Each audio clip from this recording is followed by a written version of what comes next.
നിങ്ങൾ ഇന്നലെ എന്നെ എടുത്തതിന് നിങ്ങൾ പറയണത് ഞാൻ ചെയ്യണമെന്ന് പറഞ്ഞപ്പോ എന്നെ കൊണ്ട് വേറെ എന്തെങ്കിലും ചോദിക്കുമെന്ന് വിചാരിച്ചു. ഇങ്ങനെ അടിച്ചവിടെ തന്നെ വീണ്ടും വീണ്ടും അടിക്കാൻ പറയുമെന്ന് ഞാൻ വിചാരിച്ചില്ല.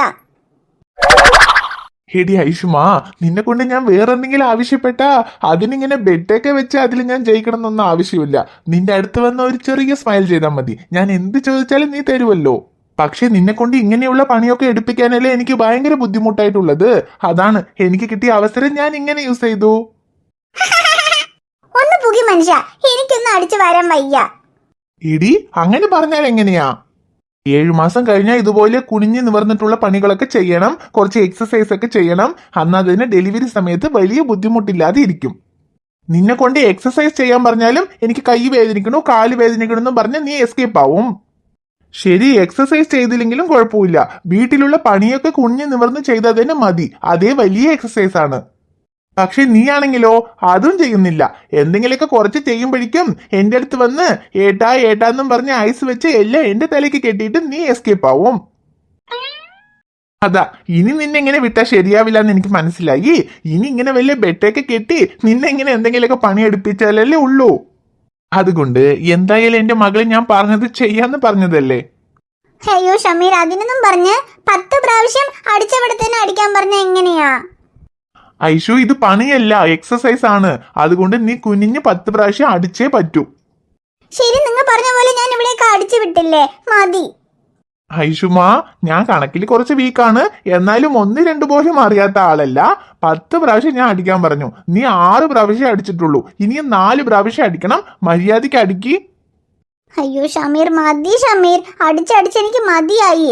എന്നാലും ഞാൻ 6 പ്രാവശ്യം അടിച്ചില്ലേ, അടിച്ചടിച്ച് ഈ സ്ഥലം മൊത്തം വൃത്തിയായി. ഇനിയിപ്പോ എന്താ അടിക്കാനുള്ളത്? ഹോ, അതാണോ നിന്റെ പ്രശ്നം? അത് ഞാനിപ്പോ ശരിയാക്കി തരാം. റിയ കുട്ടി,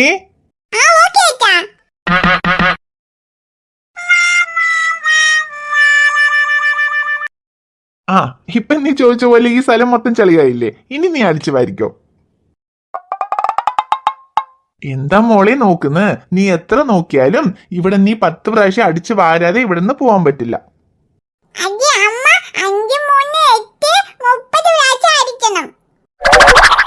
അതെ, 50 പ്രാവശ്യം അടിക്കാം. ഒന്ന് പോടി ഇവിടുന്ന്.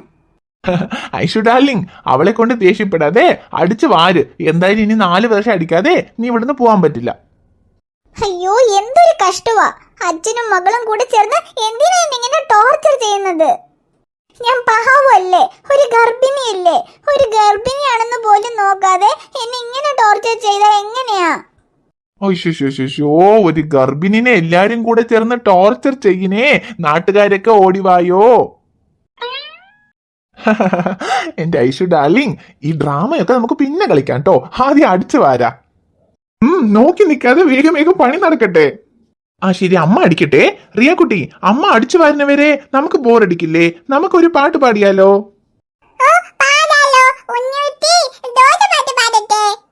ദോശപാട്ടോ? ഓ, പാടിക്കോ.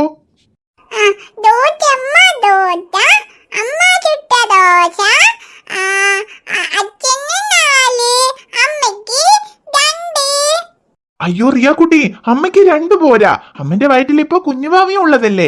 അതുകൊണ്ട് നമുക്ക് അമ്മയ്ക്ക് ഒരു 2, കുഞ്ഞുവാവയ്ക്ക് 1 കൂടി അമ്മയ്ക്കൊരു 3 ദോശ കൊടുത്തേക്കാം.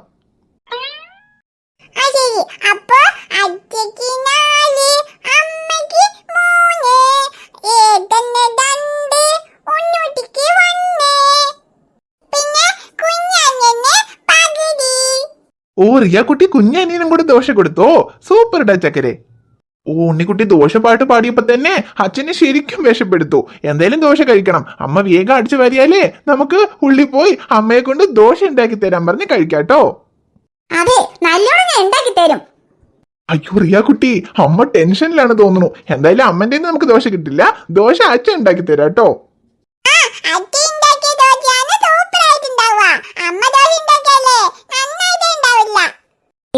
ഇത്രയും കാലം ഞാൻ ഉണ്ടാക്കിയ ദോശയല്ലേ നീ കഴിച്ചത്? ഇപ്പൊ മാത്രം നിന്റെ അച്ഛൻ ദോശ ഉണ്ടാക്കിയാൽ തന്നെ നന്നായിട്ടുണ്ടാകുമോ? അത് ശരി, നീ അകത്തേക്ക് വാ. നിനക്ക് ദോശയല്ല, നല്ല പൂശ വെച്ചുതരാം.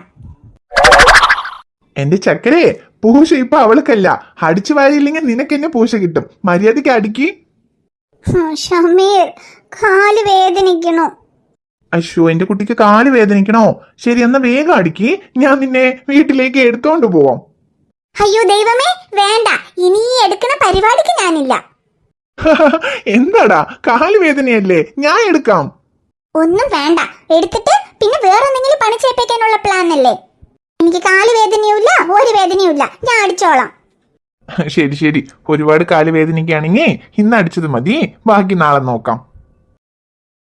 நிறைமாத நிலவே வாவா நடைபோடு மெதுவா மெதுவா அழகே உன் பாடு அறிவேனம்மா மசக்கைகள் மயக்கம் கொண்டு மடிசாயும் வாழைத்தண்டு சுமையல்ல பாரம் சுகம்தானம்மா தாயான பின்புதான் நீ பெண்மணி தோள் மீது தூங்கடி கண்மணி கண்மணி. ஹாய் ஃப்ரெண்ட்ஸ், எல்லாரும் எப்படி இருக்கீங்க? நிச்சயமா நலமா இருப்பீங்கன்னு நம்புறோம். இந்த வீடியோ உங்களுக்கு பிடிச்சிருந்தா மறக்காம வீடியோவுக்கு ஒரு லைக் போடுங்க. வீடியோ பத்தின கருத்தை மறக்காம கமெண்ட்ல சொல்லுங்க. வீடியோவை உங்க ஃப்ரெண்ட்ஸுக்கும் ஃபேமிலிக்கும் ஷேர் பண்ணுங்க. சேனலை சப்ஸ்கிரைப் பண்ணாம பார்த்துட்டு இருந்தீங்கன்னா சப்ஸ்கிரைப் பண்ணிட்டு பாருங்க. பாப்பா, உங்களை பார்க்க நாளைக்கு வரேன். பை.